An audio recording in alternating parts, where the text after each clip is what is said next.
Hey guys, and welcome to another First Impressions video. Today we're going to be looking at Blasphemous, which is a side-scrolling, platforming, beat-em-up, Dark Souls-esque, kind of weird action fantasy. It's kind of cool. First impressions are very good, but as always we're going to go through the options menu. We'll go through things that I like and dislike about them, and then we'll go through some actual gameplay and I will explain a little bit about it, about how it works and whether I'd recommend it or not. So let's jump into it. So here we are with the options. Now it is important to remember with most of these sort of 8-bit, 16-bit style games that there's not generally that many options to choose from because you don't really need them. That being said, you've got game language, text language, how to play, which is basically tutorials, and controls, which you can configure. They're pretty straightforward and you don't really need to change them too much, and it works perfectly fine with a controller. Accessibility, you've got screen shake on and controller vibration. Screen shake isn't actually that bad. It's sort of one of them options that's like motion blur that you want to switch off, but I played it on stream today, didn't turn it off, and it was fine. Like, the screen didn't really shake that much, which was nice. You know, it's not nauseating. Video, this is where the game would normally fall down again if it wasn't an 8-bit. So you got VSync on, which is the only way you can change your frame rate, full screen on or off, and the resolution. That is it. You can't change anything else, but you don't really need to change anything else. One thing that I would like to see is another option for borderless full screen. Full screen and windowed are your only options. That's a bit of a letdown, but everything else, not really a huge issue with the game's art style. And then sound, you've got master volume, effects volume, music volume, and voice volume. I will say that the voice acting in this game is incredibly good. Was very, very impressed with it, but we'll get into that as we go into the video. So let's have a look at some gameplay, shall we? So here we are in the game. You've got a health bar, you've got an ability bar, you've got your health potions. Like I say, it's side scrolling. You run along and you can go into different zones. You can jump, you can attack, you can do a special move, and you can slide. The slide is actually really nice because you can actually move a lot quicker through the levels, especially if they're ones you've already done. You've got an action bar which you will use for activating certain things and people that you see. And the art style, again, like, it's 8-bit, but it's incredibly graphic. It's incredibly detailed for what it is. And as I mentioned previously, the voice acting is absolutely incredible. Do not fear my body, through which so much lightness and darkness pass, nor my visage, which appears disfigured from behind these golden bars.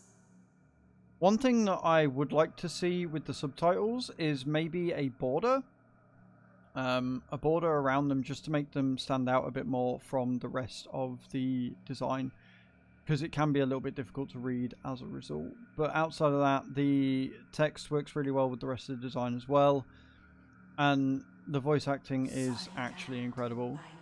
Really, really, really like it. You can skip through it if you don't want to listen to it. There is a lot of unorthodox religion in this. Like, it seems to take things from orthodox religion, like the Catholic and the Christian Church, and it kind of twists it into its own little weird way. You are a penitent warrior who is trying to essentially redeem himself, and he's going through all these different worlds, going through all these different monsters and things, and trying to help people along the way. There is roguelite elements where you will go back to where you've already been and you've got to work your way through. It's very much like Dark Souls as well, in the way that you know, once you're dead, you've got to start back from where your last save point was. However, you do keep your points and they do stack up, and you can use your points to improve your character, which is kind of cool. The High Will has granted me the opportunity to help you, while my body remains a blue flame. You will often find characters like this along the way, and they will give you tasks or ask for items that you can then give them to increase your health or give you more health files or make your health files more powerful. They will help your abilities become stronger, and then you can go to the shrine and actually gain more abilities with the more of your tiers that you collect. I will wait, sleeping, until you hand the knots over to me, so that my hands of smoke may tie them, thus expanding the mysteries of your rosary. Now this is kind of cool. So there's a lot of different ways that you can improve your character in this, and one of them is with a rosary, which is basically your armor set. You start with just 2 knots on the rosary, and then apparently, because this is the first time I found her, you come to this person, and if you've got extra knots that you found along the way, she will make your rosary bigger, which will mean that you can add more items to it, making your character much stronger as a result. So we give the knot, and she will increase it. Let my fingers tie a new mystery.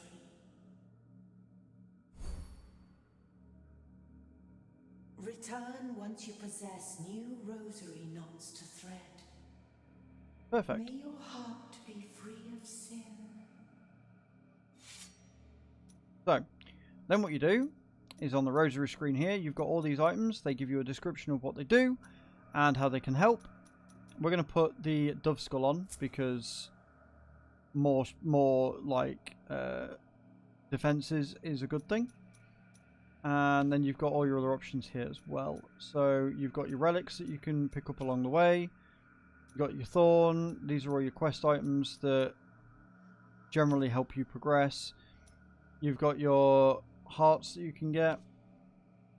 And then you've got the Forsaken Hamlet that can, again, just give you more stuff. These are your abilities, your spells that you find along the way. And then these are, again, when you go to the shrine, you are able to unlock these. Kind of nice. And then these are just, this is like a collection that you get along the way, and you go to a tomb. And when you're in the tomb, you can stand on the thing, and it will fill the tomb up with all of the bones of everybody. Kind of cool. It's a nice system. It's very fleshed out. The game looks simple to begin with, but it's got a lot of depth. The platforming isn't too difficult, but it's difficult enough that you notice it. So this is actually where we started. This is the starting area. Like I say, it's got a way that you go around, and you come back on yourself, and you discover new items and new things. And yeah, we're going to cleanse the guilt. So that basically, the guilt is when you die, you get thorns that cover your ability bar.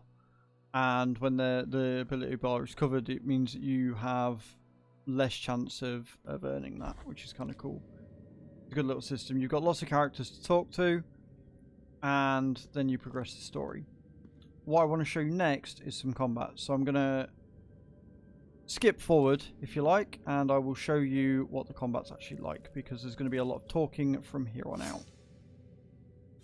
Okay, so we are currently working our way through, and as you can see, the platforming is well in effect. You have bits that kind of disintegrate on you, and you've got to climb the walls to get by. If you land on spikes, it's insta-death. If you get spikes like these ones, they just hurt you a lot, but if you fall on spikes, then you're a dead man. Basically, like that. Now, whilst the platforming isn't terribly difficult, doesn't mean I'm any good at it.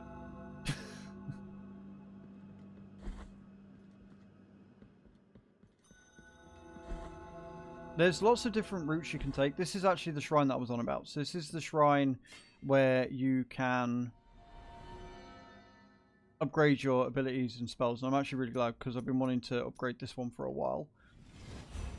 This gives me an extra combo finish attack. So basically, it just gives me an extra go. an extra combination to take my enemies down with. This is really handy as well because this is where you can go back. This is a teleporter, so you can actually travel to different areas. If we travel to Mercy Dreams, because I know that there's a lot of enemies around here. So these are two of the enemies. They fire things at you. You've got a very large and varied amount of enemies that you can go against, which is really, really cool. Some are more annoying than others. You've got finishers as well, which are incredibly satisfying to pull off. You genuinely feel like a god when you do it. This is more platforming, which I'm going to probably die at. Yep. Totally not going the wrong way here. Yep. The enemies aren't too overwhelming either. There's very few instances where there's been too many for me to deal with, which is refreshing in a game like this. And yes, my sense of direction is still awful, guys. Alright, no need to laugh. You got various save points throughout the game where you can find and go from, which is genuine plus. Many areas that you can explore and go back to. Another cool feature is some of these lights, if you take them out, they will actually reveal secret areas and secret walls for you to have to discover and find new items to make your character stronger. The combat is incredibly satisfying as well. There are, like I say, there's a few times where it can be feel like you're doing a bit much, but if you don't fuck up too many times and keep an eye on it,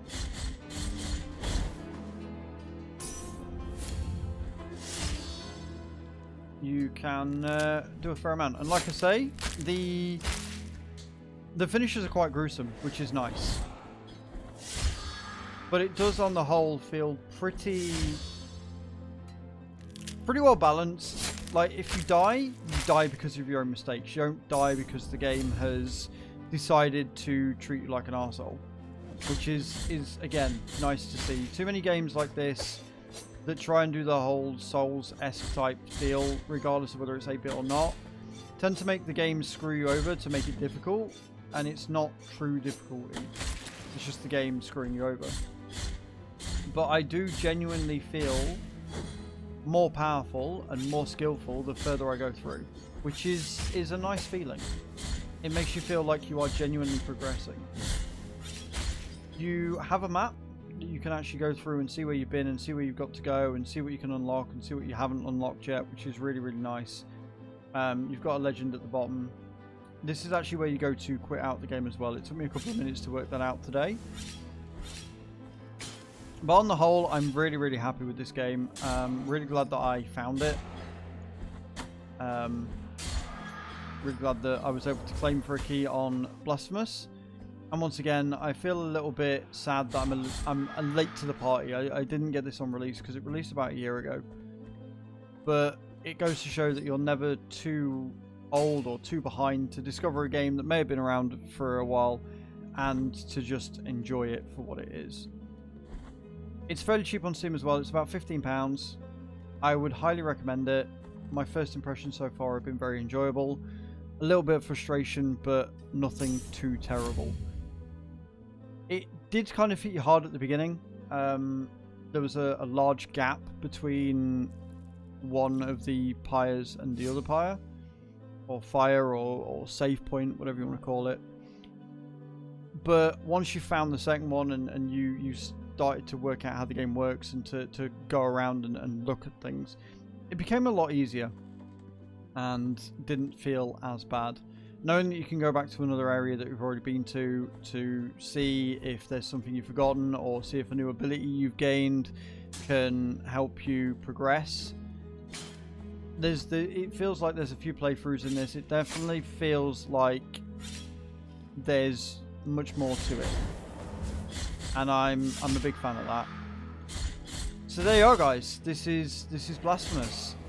Very gruesome. The artwork is amazing.